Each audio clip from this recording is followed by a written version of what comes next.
Hey guys, welcome to Wrestling Daze and welcome to the Wrestling Daze Clips channel. We are here for our NXT review. Obviously tonight was a very strange night. Strange because it was Go Home show. Normally you wouldn't have high expectations for a Go Home show, but actually tonight's show was packed, stacked. The main roster turned out, and in a way invaded the show. They were all over the show, main roster stars.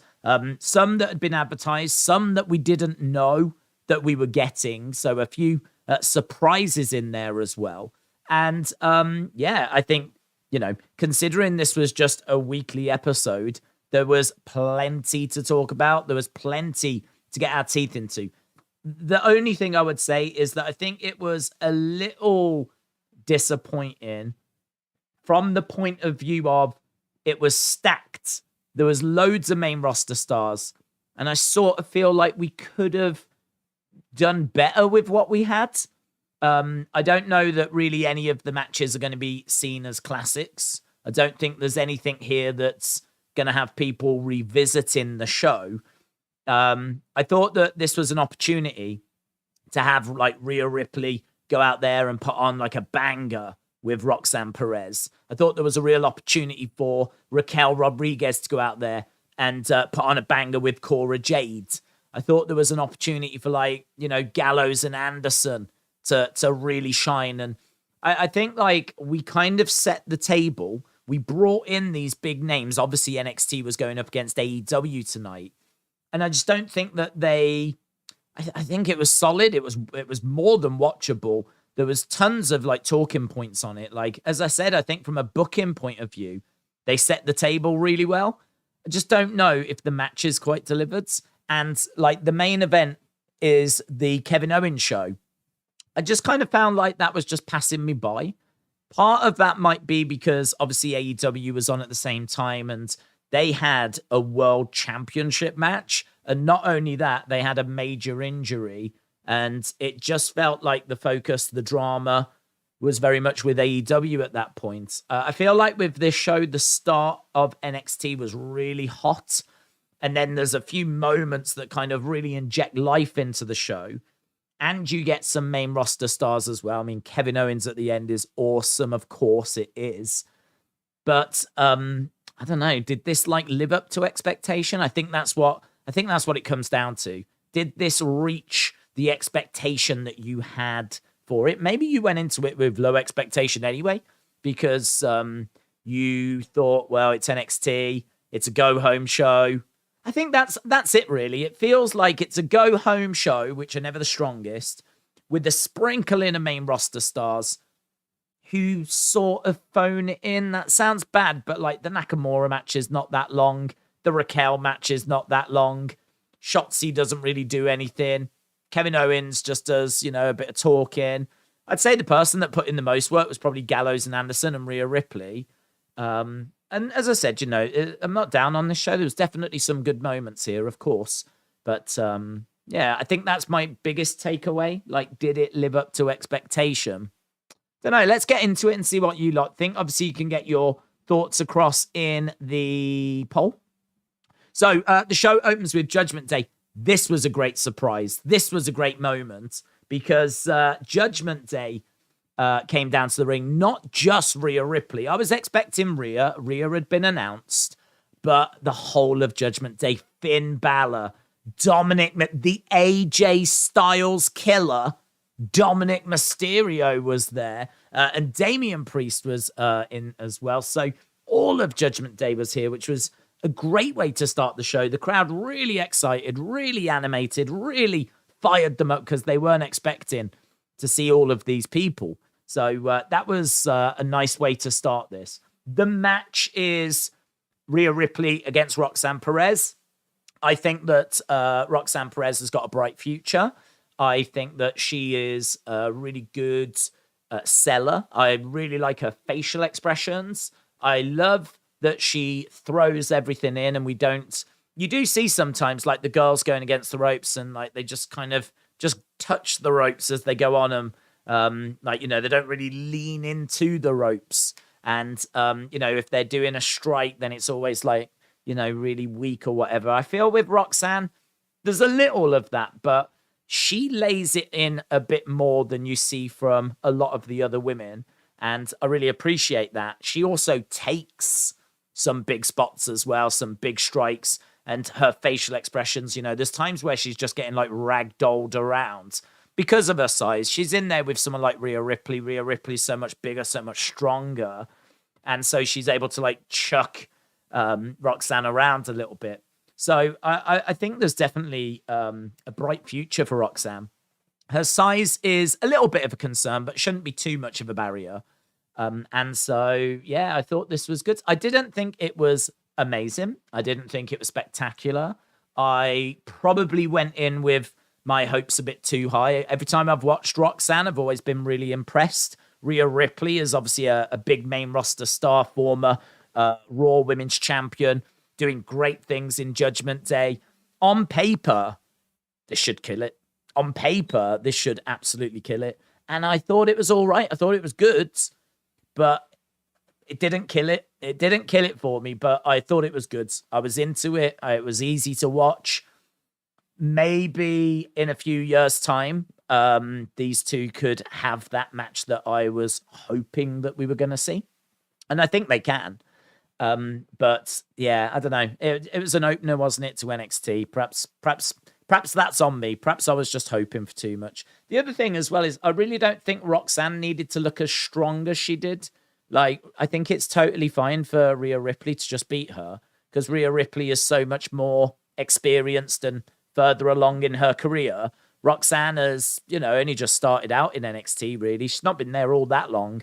And I think, the fact that this needed Dominic to be a distraction, I thought was a little bit like, we didn't need that. Like Rhea Ripley, if Rhea Ripley is going to be getting wins over people like Roxanne, Perez should be absolutely fine for her to be able to get a victory like that. But either way, the match ended with Dominic with a distraction and Rhea Ripley rolling up Roxanne and getting the win. So that's how we start.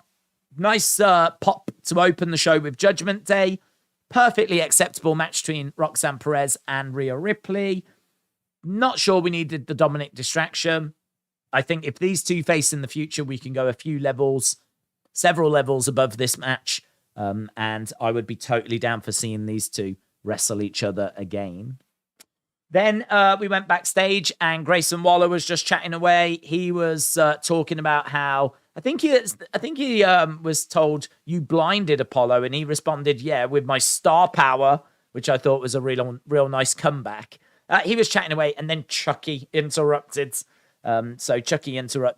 Chucky basically said that their match now was going to be a spin the wheel, make the deal match. So obviously Grayson was horrified at that news. But we did find out that Chucky would make a few appearances on this show tonight. And so it proved. Then we got Stacks. And we were waiting to find out who his mystery opponent would be. Stacks was in the ring with Don Tony.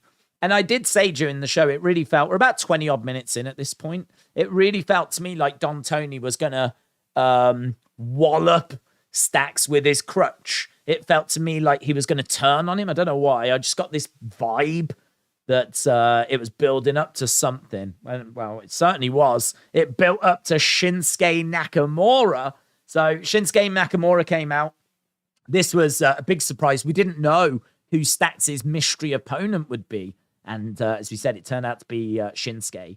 This match doesn't go that long, to be honest. Really doesn't go that long. Again, it was all right. It had, its moments. But I'm just having a look, see, 5 minutes. 5 minutes, 22 seconds is how long this match went for. Nakamura picking up the win thanks to the Kinshasa. Look, this was a match that we weren't expecting. And so it was nice to see Nakamura. Great reaction, response to him. Tony went over to Stacks after and said, you showed some fight in there. I really respect you. So it seems like Tony was still impressed with Stacks, even though he lost. And it was a nice moment for the crowd, basically. But as we said, not the longest of matches, but it was all right. You know, the pop at the start, seeing Shinsuke, it was all good. So kind of kept things going quite nicely. Then we went to our next match, and our next match was Alba Fire taking on Sonya Deville. This was another one that really did not stick around very long. 2 minutes, 9 seconds for this match. 2 minutes, 9 seconds. Really short and disappointingly so, because I really like Alba Fire. I think she's very credible. Sonya, I was really intrigued to see this match following last week. And basically, it's, as I said, 2 minutes, 9 seconds. It's a win for Alba Fire. Believe it or not, she actually gets the victory over Sonya, thanks to some outside interference from Gigi Dolan, who gets involved. I think Sonya at one point kicks Gigi out of the ring, and that allows Alba Fire to get the victory. So Alba Fire wins. Everyone jumps in. They all start attacking her. And that's when Mandy Rose returns. Mandy Rose looking stunning tonight. She was making her way down talking to Alba Fire. Like, she was cutting a promo. But whilst she was doing that, Alba Fire was actually beating up single-handedly Sonya, JC, and Gigi. Again, I don't think we need to be doing that. Like, I understand making Alba look strong before we go to Halloween Havoc is important, but having her single-handedly beat up like 3 very credible wrestlers, it's a bit like Bianca when she took down Damage Control on her own, and we were a bit critical of that. Kind of feel the same here with Alba Fire taking out Toxic Attraction. So, a few little quirky things, man. I feel like the in-ring was really weird this week, and I think like they went with like star power over substance. And then like, you know, this bit here where you've got Alba Fire wiping out all of Toxic Attraction on her own. I was a bit not the way I would have gone personally, but hey ho. Mandy Rose came back, and basically Alba Fire ends up threatening her and getting a hold of the belt and everything. And obviously just setting up their title match for this weekend. Then we got a big brawl. This was another weird match. I don't get this either. So we get a brawl between Oro Mensah and Wesley. They're brawling with Carmelo and Trick Williams. This went to a commercial break. When we came back, it was a match. This match, 2 minutes 39. 2 minutes 39. I've actually got a list here of how long all the matches went for. So Rhea Ripley against Roxanne Perez. That was 12:46. That got time, and it really benefited from it. I would say that was probably around like 3 stars, something like that. I thought it was solid. I thought it was in the good territory.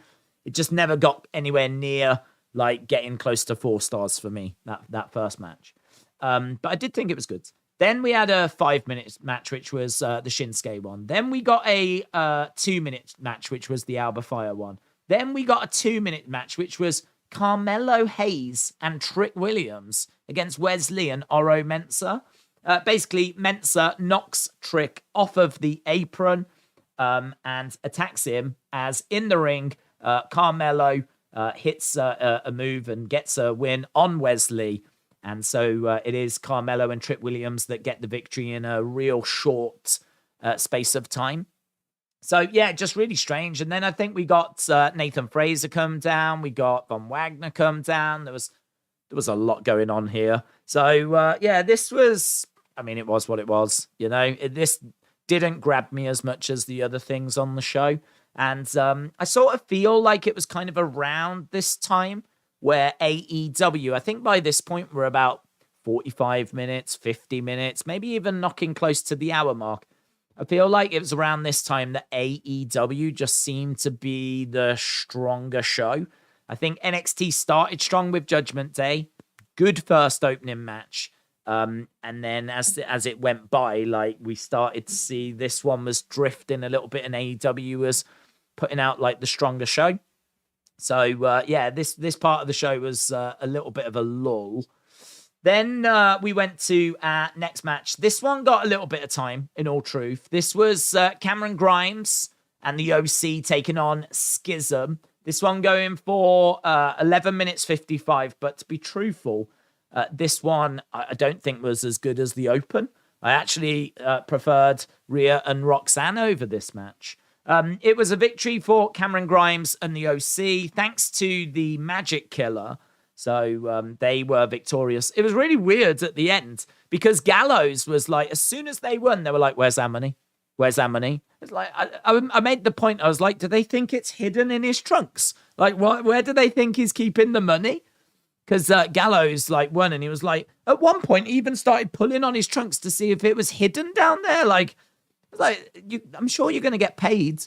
Like, but he's clearly not got any money on him right now. So, yeah, I don't know. They immediately turned their attention to wanting to be paid as soon as they got the job done. So, Gallows and Anderson and Cameron Grimes picking up the win over the Schism. Then we went backstage and we saw Nikita Lyons and Zoe Starks. They were signing their contract for next week. Next week is Tag Team Tuesday. It's going to be Casey Catanzaro and Kaden Carter defending their women's tag team championships against Nikita Lyons and Zoe Starks. So that coming up next week. Then we had another little backstage segment. This was Julius Creed and Damon Kemp. Really into this. I really like these two. I think like their match, their ambulance match they're having at Halloween Havoc is going to be a lot of fun. Really excited. I'm really excited for Halloween Havoc, and I think next week's NXT should be a lot of fun as well. As we said, a couple of big tag team championships on the line next week, and all throughout this show, they were constantly trying to build up Halloween Havoc. And so much so that we actually found out who the guest host would be. We found out who the guest host of Halloween Havoc would be, and we were speculating and guessing as to who that was going to be revealed as. I thought Boogeyman was a good shout. Kevin Sullivan, I thought, was an excellent shout. But it did turn out to be someone that we'd had before, but it was still a surprise, and that was Shotzi. Shotzi coming out in a tank, made her way down to the ring, and she was revealed as the host. Then we got Zion Quinn come out. This was a bit confusing. He came out and he was like, I can be your co-host. And like, then Quincy Elliott came out and he was like, no, I want to be your co-host. And so Shotzi said, well, look, you're having a match now. Winner of this match can be my co-host. And I was just, I don't know. I didn't care, to be honest. I didn't care. I don't care if she has a co-host or if she doesn't have a co-host. It doesn't really make any difference to me.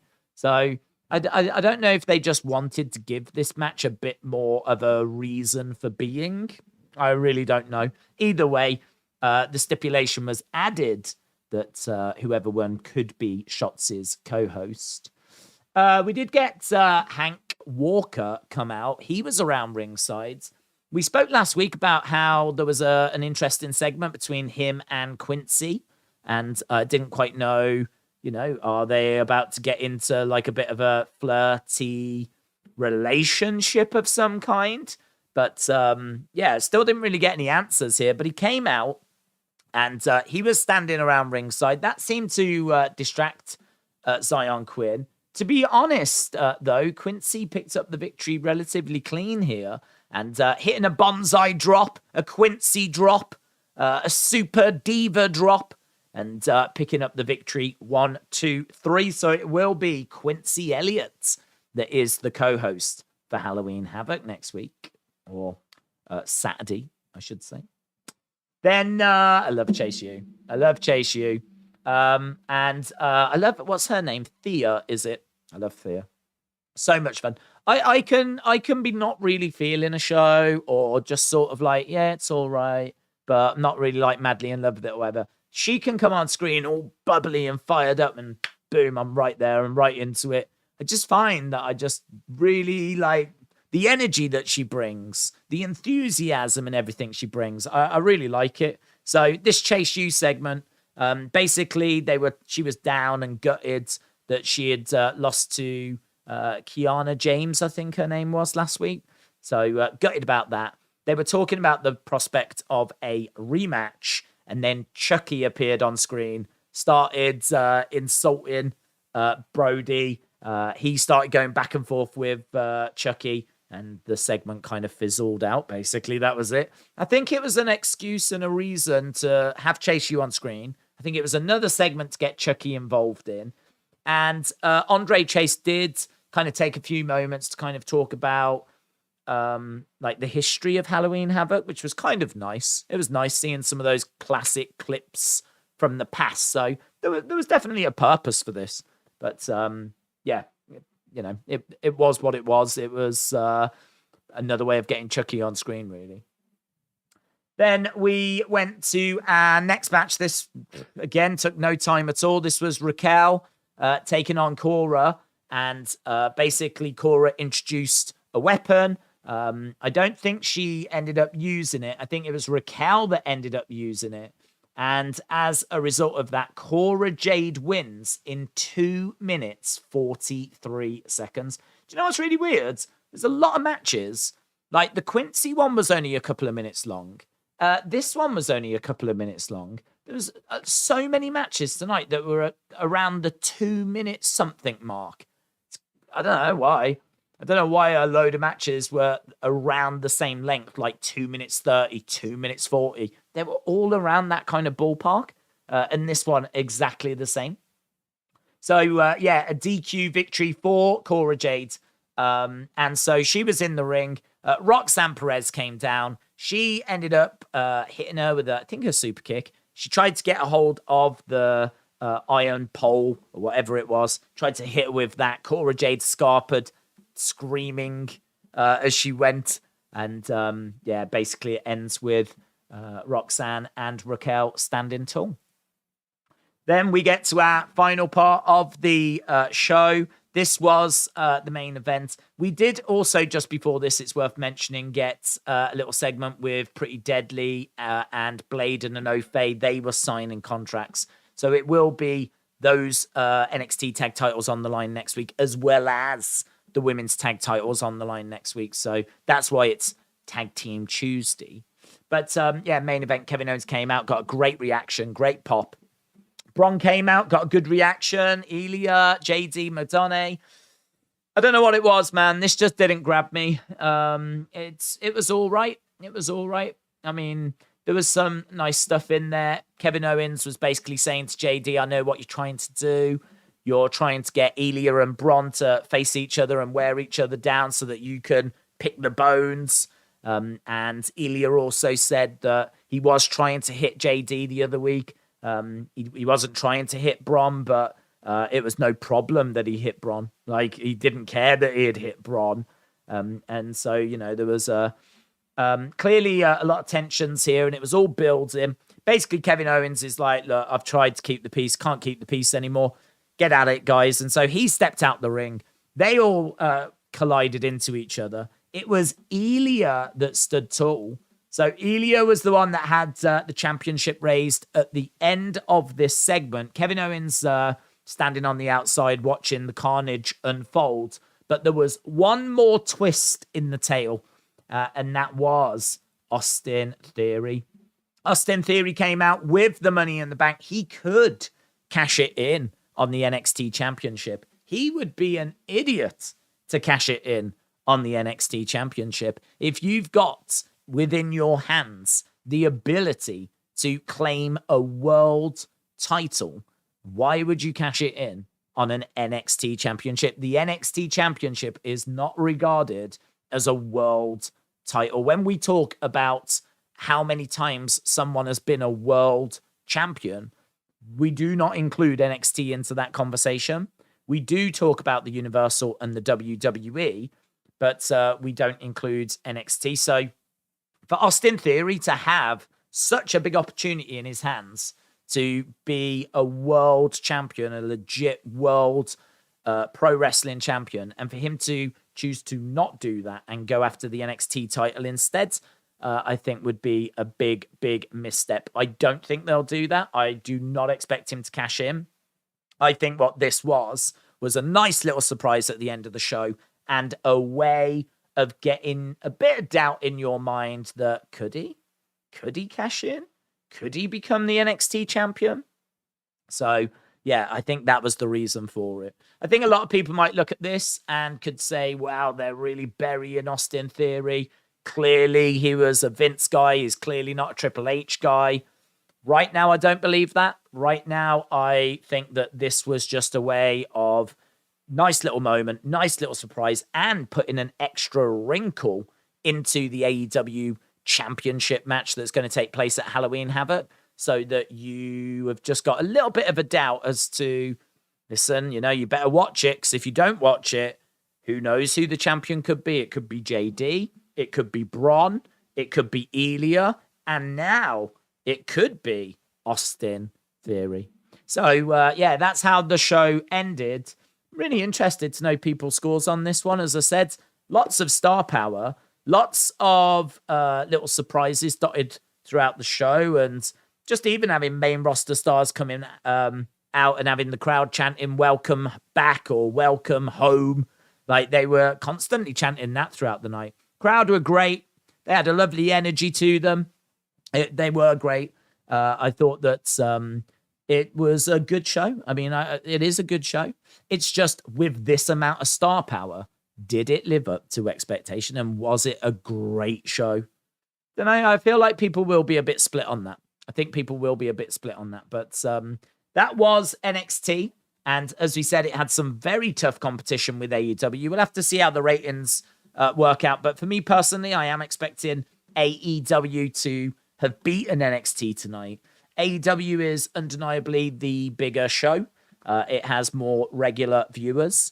Granted, it's not normally on a Tuesday, though, so we don't quite know how that's going to affect things. I would imagine that a lot of the AEW fans heard and knew that it had moved. So I don't think it's going to affect things too much. I think, the wrestling community online were fully aware that this was going to be a head-to-head battle. I think that AEW will get the victory, personally. Don't know how close it'll be, though. NXT tends to it's done all right in recent weeks. It's been around the 700,000 mark. AEW tends to do about 950 to 1 million, though. They have switched nights, but there was an AEW World Championship match. Yeah, difficult. I feel pretty good about AEW having the higher ratings, though. I feel pretty good about that. But I don't know that I could predict the numbers very well. My guess is NXT 650, 675. I reckon around that. So I'll say NXT 675. I might have gone too low, but I'll go 675. And I'll say AEW 875. It's a different night, and I'm told that there was some big competition from the NBA tonight. So I'm knocking them both down because I think wrestling fans will have been split, and you don't know quite where. Some will have watched one and then will have go back and watch the other later, whereas normally they probably just watch NXT on a Tuesday and AEW on a Wednesday. So I've got a feeling that, people were now forced to choose. So I think that's going to impact ratings. Move into a Tuesday night for AEW, I think, is only going to hurt, not going to help. And NBA as well. It's only going to hurt, isn't it? The NBA. I think the season's starting or something, I was told. So that's why I'm thinking that both are going to be down on what they normally get. So yeah, I'll go 675 and I'll go 800 and something, 825, something like that for AEW. And that was my thoughts. That was NXT. I am looking forward to seeing what you lot liked, what you didn't like, where the conversation is this evening. So with that being said, let's jump over and see what people are saying. Damn it, said TNT viewers are accustomed to that time slot. That's the only factor of how NXT would win the ratings. Sweet Shells says, is there any news on Hangman right now? I can have a look for you. Obviously, Hangman suffering a very bad injury, and haven't seen much in the way of details regarding that. Nothing on Fightful Select in regards to Hangman. I don't know if there is any information. I can tell you that 23 minutes ago, MJF sent out a message that said prayers for Hangman. Mick Foley sent out a message saying prayers for Adam Page. Hangman injured, stretcher. So just having a look, see if there's anything. AEW Live. Hangman injured and is stretchered out. Referee immediately calls for assistance. Cameras focused on Moxley and the announce crew. PW Insider reported that Page was taken to a local hospital for an examination after being checked out on-site in-ring. Shown on commentary, Big E sending a message out saying praying for Hangman. Excalibur ran down the cards. Moxley said since they had some time left to call out MJF. Yeah, I mean, look, at the moment, all it is just reports as to what had actually happened. There's no news yet as to what the injury could actually be. So that's going to be one that we might not get an update on tonight. I think they will want to get some information out as soon as they get some. But to be honest, I mean, I don't know how long it's going to take for him to have like all the various checks and everything at the local hospital. So not sure when we get some more information on that. Brian said, all I saw was that he was taken to the doctors after a few minutes. People putting in their thoughts for NXT. We'll get to it. We'll get to it. Damn it says, I think the injury is work. John said, I scored this one too much Chucky promotion out of 10. I had an idea that Theory could be back in NXT. I hope he's back on the main roster at some point, said Calvin. It's difficult to streams when the shows are up against each other. That is true. Yeah, it is tricky. Having both shows go up against each other is just awful. I forgot how awful it was until we did tonight. I felt that NXT was quite strong at the start, and I was really into it. And then it felt to me like that fell away.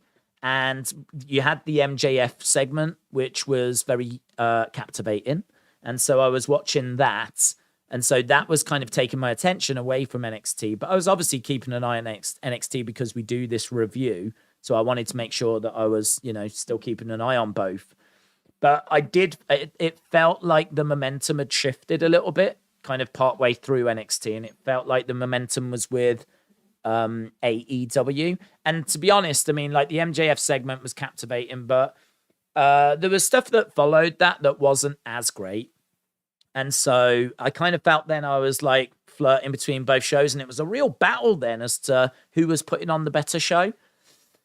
Hard to say tonight, to be honest, what the better show was out of AEW and NXT. I think they both had their moments, and I think they both had some missteps as well. So hard to say which was the better. You forgot the poll, said CJ. Didn't I put it in the thing? I thought I'd put it in the chat.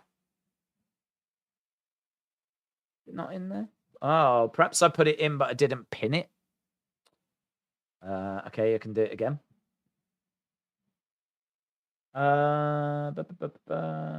Shorten it. Copy it.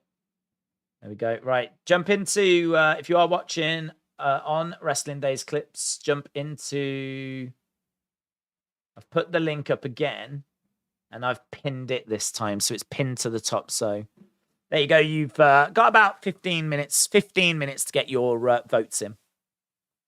I didn't watch AEW, said let him in. You've got Paul done that. Hangman looked like he landed on his neck or shoulder, said Jonathan. Yeah, I looked at the replay of it, and I mean, it doesn't look that bad. Now, there's a big caveat here. Yeah, it doesn't look that bad because of the camera angle. The way I watched it a couple of times, the way that he flips over, I mean, he gets hit hard and he rotates and flips over, yeah?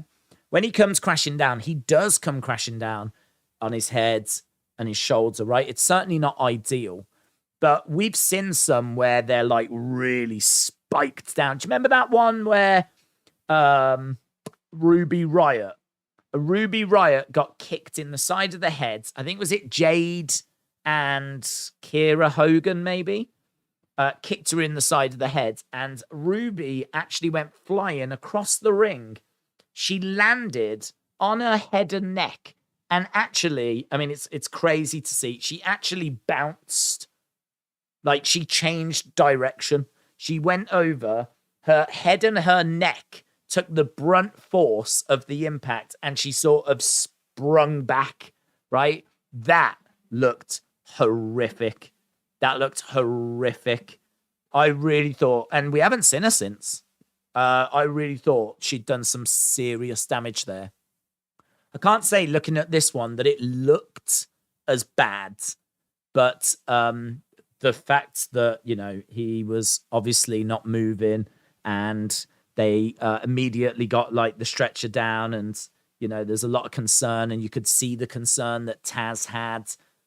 This was bad. I mean, it was bad, and I obviously hope that he's going to be all right. But yeah, for those that never actually saw it, there's definitely ones that have looked way worse. Way worse. I mean, obviously, if the camera was in a different position, perhaps it would have looked a lot worse.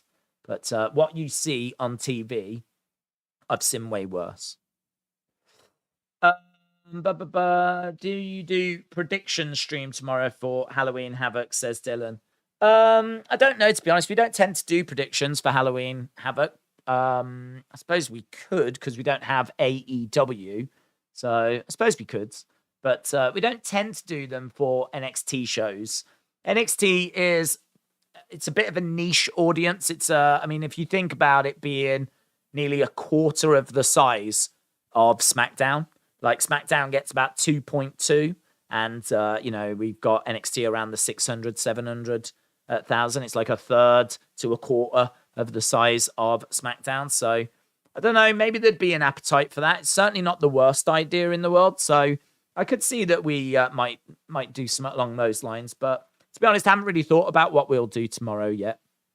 It's in the running. It's in the running. When was that Impact, and who was it? The one tonight.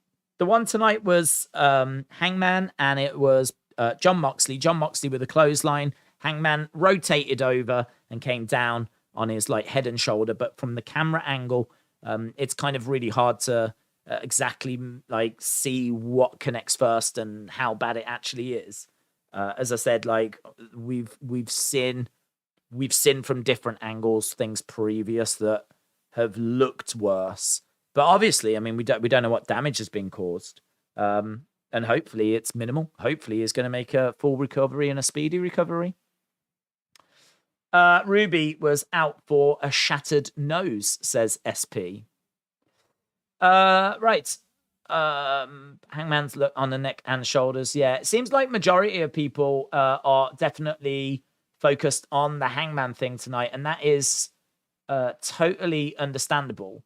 What I'm just going to do is just jump to, I know this is an NXT review, but what with the Hangman news being so prominent, we'll just have a quick jump to AEW to see if there's anything that they've put out. I don't think there is. No, in fact, a lot of the tweets are just from the end of the show, but no updates or anything since. Yeah, they're just showing like MJF coming down and things along those lines. So yeah, no, nothing, no updates or anything out of AEW at this stage. Tana said, I think this was the best NXT show in a long time. It reminded me of Black and Gold era. If NXT is always like this, then I'm going to love it, says Tana. Okay. The only thing I would say is that I think Black and Gold had a lot more in-ring. The in-ring tonight was just very lacking as we went through all the matches. There was a lot of just like 2-minute matches. A lot of things that were, I don't know, it kind of felt like, it sort of felt like we didn't want to run the risk of anyone getting injured. And so we just bring them in, they do a couple of minutes and that's it. We'll just do a couple of minutes. Like, it felt like we wanted to give the boost to NXT, but we didn't really want to have any sort of match. Granted, Rhea Ripley did, and granted, Gallows and Anderson did. But like the Raquel match, that was next to nothing. The Shinsuke match, that was next to nothing. But again, we didn't even know we were getting Shinsuke, so fair play for at least bringing him in. Anyway. AEW probably don't know. It only happened just over an hour ago. Oh yeah, definitely. Someone tweeted pictures of him taking the ropes down to get Hangman out of the ring. I liked it, probably because I miss the time with Kevin Owens and Shinsuke. Yeah, I agree. I think for me, Kevin Owens' time was peak NXT. I mean, that is my favorite era of NXT, is when we've got Sammy and Kevin and Finn Balor and maybe Hideo and Bayley. And, we've probably just got the end of Sasha and Charlotte. They're kind of around, but they're literally on the verge of going up. We're talking, I reckon, 2014, 2015. We're kind of around that kind of ballpark.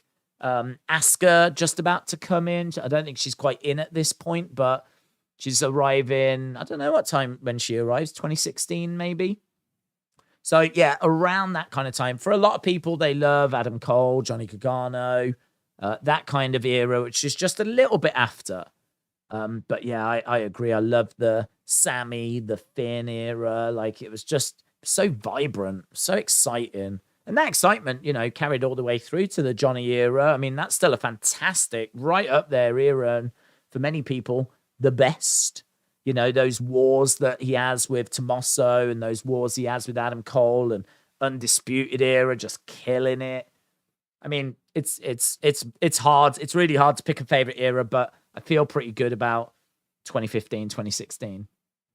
Tanner said my favorite time was 16, 17 with Alistair, DIY, and Bobby Roode. Sweet Charles said my whole Twitter is just prayers for Adam Page and worried wrestlers and legends. Lots of people are talking about Adam Page. Yeah, they will. I mean, no one likes to see injuries like that because, I mean, it can happen to anyone at any time. And I think there is a real bond that wrestlers share. I think wrestlers know the dangers are very real when they step into the ring. I mean, we've seen these injuries before. And, look at Droz, who sadly is paralyzed. Look at, the life-altering effects that Stone Cold had when that pile driver went wrong at the hands of Owen Hart. And, he's never been quite the same. And we know that they have injuries.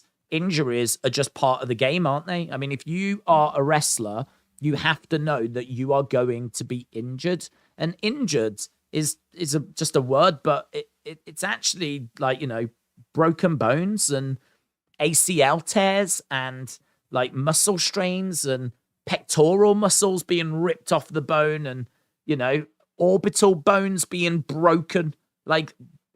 It's very easy when you're just watching to not dismiss injuries, but not really appreciate the pain and the journey that people have to go through. I mean, rehabbing an injury must be horrific to do. If you think of some of the injuries, the knee injuries and everything, learning to walk again. I mean, Bayley had to learn to walk again. It's crazy. It's easy to just not really appreciate it, but the wrestlers do. The wrestlers understand because most of them have been there. And I think there's a real kind of brotherhood, solidarity. I think it doesn't matter what organization you work for. It doesn't really matter if you are a heel or a face. It doesn't matter if you're a good or a bad person. I think the one thing that all wrestlers can agree on is they don't want to see any wrestler having any major bad injuries that's going to be life-altering or anything along those lines. And obviously it's too early to say that that's what Hangman has suffered, and we hope it isn't. But, this is why there's so much concern out there. This is why there's so much concern, because, it didn't look good, did it? Juice Tin, shout out to you, my friends. Appreciate it. John said, why did Austin Theory show up tonight? He showed up tonight for a nice little pop at the end of the show. I think he showed up tonight as well because there's every chance that he'll be at Halloween Havoc and they might have him tease a cash-in. They just want you to know that anything can happen. Anything can happen in the WWE. And just when you think you might have worked out who the champ's going to be at Halloween Havoc, well, here's Austin Theory. And Austin Theory comes in and maybe completely blows some people's minds and changes what some people are thinking. For me personally, I don't think he's going to go on and become the champ and cash in. But some people out there will be thinking that's the way this is going to go. So just muddies the water. It's a good move. It's a good move. I'm not down on it at all. I would be down on him cashing in on the title, though. I mean, that would make no sense to me. Why would you cash in your money in the bank that is so... I mean, that match is so hard to qualify for, let alone actually win. But not only did he get... well, I don't think he did qualify. He got put in by Vince. But either way, he showed Vince that he was worth believing in. Vince put him in the match. He won the match. And surely now you cash it in on a world title. So, yeah, I think it's just to muddy the water. Jim said, I like the era of the 4 horsewomen. Great era. Great era.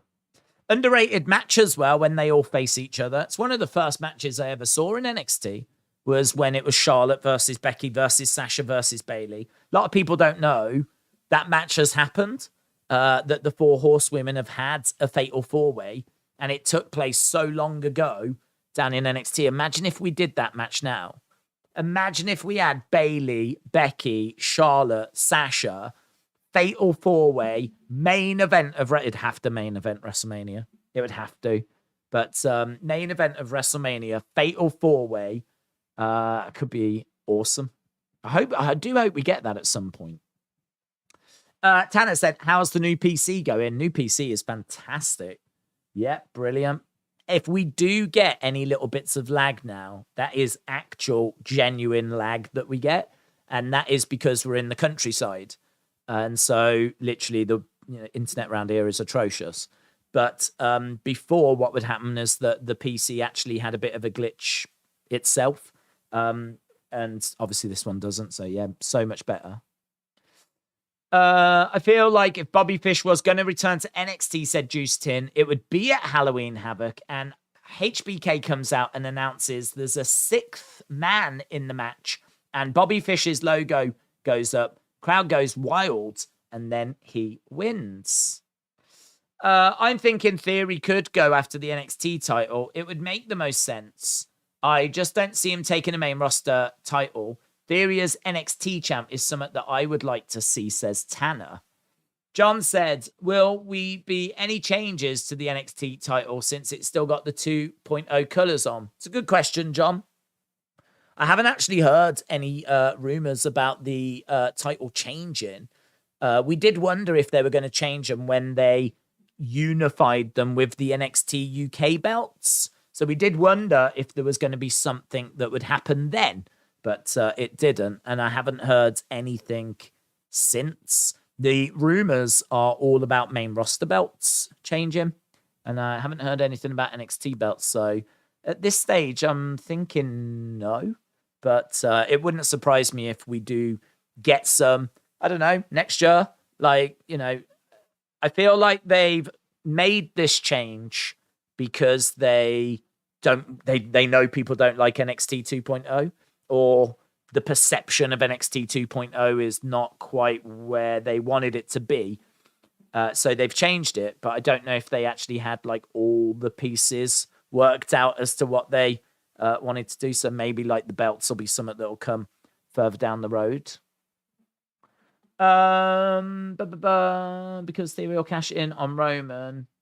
Because Theory cashing in on Roman would be insane. Luke said, I agree on Theory, but there's 0 chance he beats Roman, so I would understand. I have to disagree because the thing with the briefcase is you can cash in at opportune moments.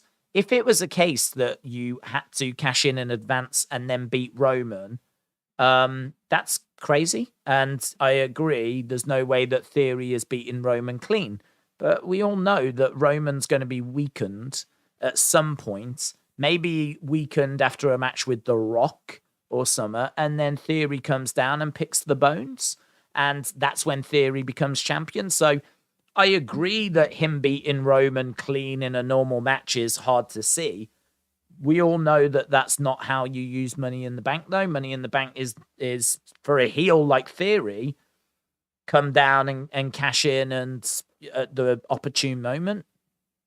I also think that they're probably saving him for cashing in on Cody, because I think Cody will be champ next year. So I don't think they cash in on NXT, because I think they're probably waiting, because they've still got plenty of time. You have to cash in within 12 months, and it's only been about, what, 6? Not even that, I don't know. So he's still got plenty of time. We're about halfway through, if that. So he's got all the way up till WrestleMania and beyond. So there's no rush. There's no rush. Can keep waiting for those opportune times. And I don't know, I just have to go back to what I said. I think it'd be crazy for him to cash in on NXT. It wouldn't make any sense to me for him to not cash in and claim a world championship. That's very much how people are judged. They're judged on how many world titles, Ric Flair, 16 world championships. John Cena, can he break that record?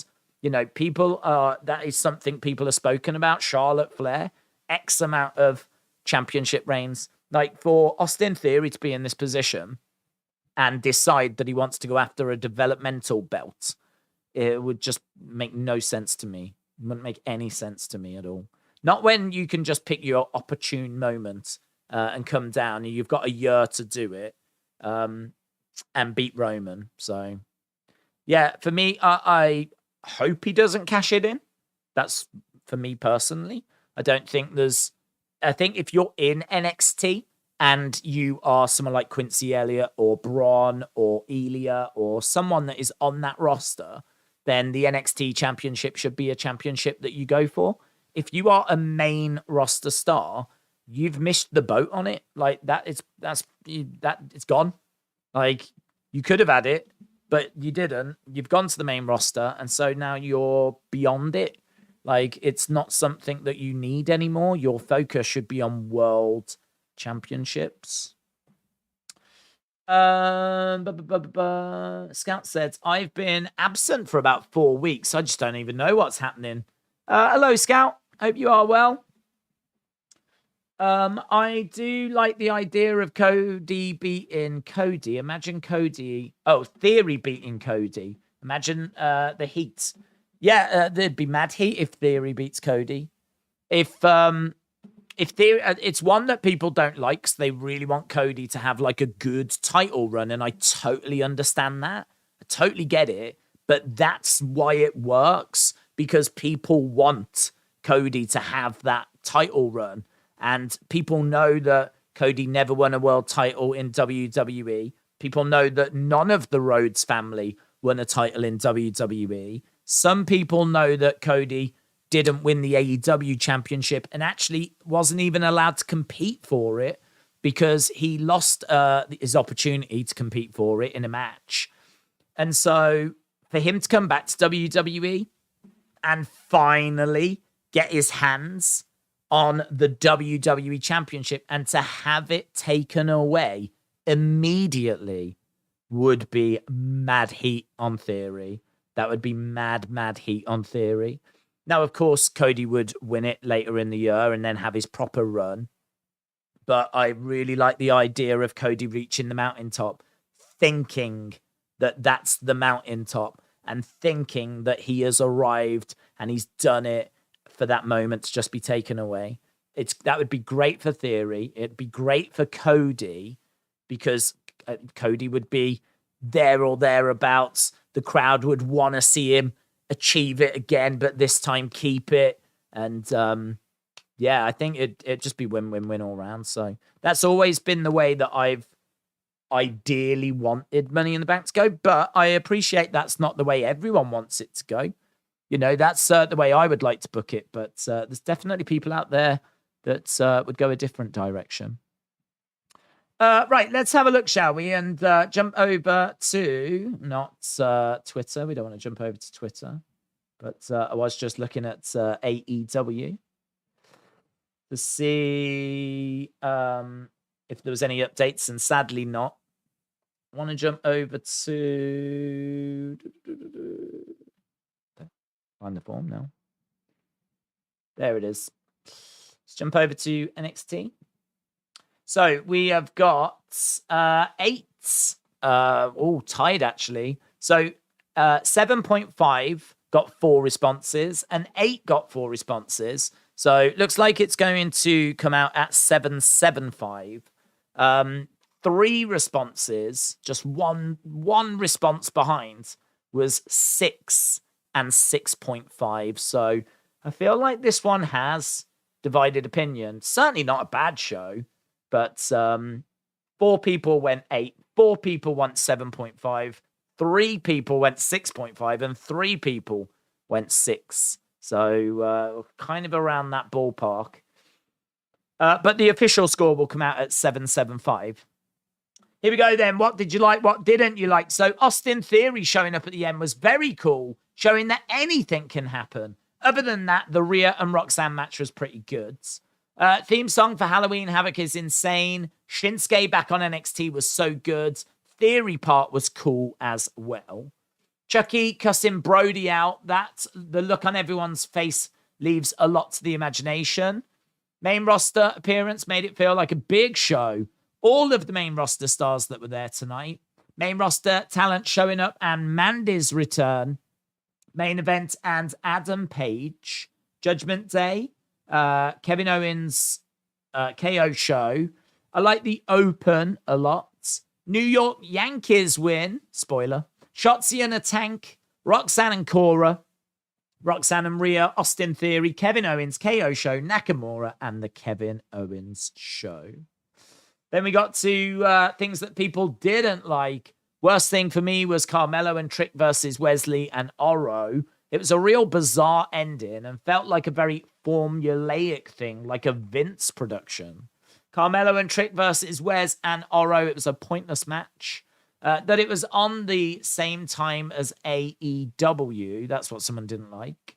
AEW being on at the same time, it was hard to watch both shows. Schism looked like a Forrest Gump fan club. I like that. Very good.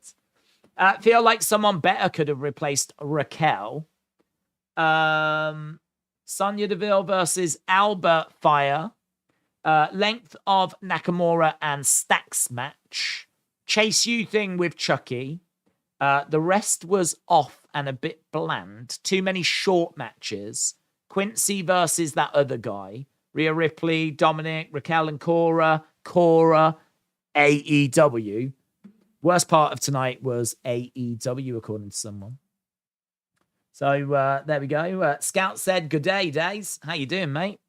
I'm doing good, Scout. Hope you are well, buds. Hope you are well. We're doing all right. We're doing all right. We're just doing these reviews on the Wrestling Daze Clips channel, and we do them for Raw, NXT, and we will be back with another for SmackDown. We do also do them for the pay-per-view shows, of course. I think there's a good chance that we'll look to do one for Halloween Havoc. I can see us doing one of these for Halloween Havoc as well. But yeah, it's good. It's just good to get a bit more time to talk about the shows, dig into them a little bit more, rather than the kind of 15 minutes or so that we used to give the shows. So yeah, and it's just nice to get people's thoughts as well. Justin said NXT was pretty good this week. Not sure if it was because of the main roster appearance, but it was good. Brian said, will AEW be on Tuesday next week? Game 7 would be next Wednesday if the series goes that long. I don't know, to be honest. I haven't seen an announcement of that. So at the moment, I think it's Wednesday, but yeah, it could be Tuesday again. Is there any news on how Carrion is feeling after the crash? He is feeling very sad. That's how he is feeling after the crash that took place during SmackDown. Right, we are done, my friends. Obviously, thoughts massively with Hangman. And we're going to have to wait and see what news comes out regarding that. Really appreciate people stopping by and checking out the review and sharing their thoughts. As we said, we do these for Raw, we do them for NXT, we're doing for SmackDown. They live on this channel now, and you can also listen to them as podcasts on Google Podcasts and all various different platforms. So you can continue to enjoy them that way as well. Awesome, guys. Thanks a lot for watching. Really appreciate the support. And I will see you with something tomorrow. Obviously, no AEW, but I'm sure we'll find something. So we'll see what we can conjure up. Awesome. Bye for now.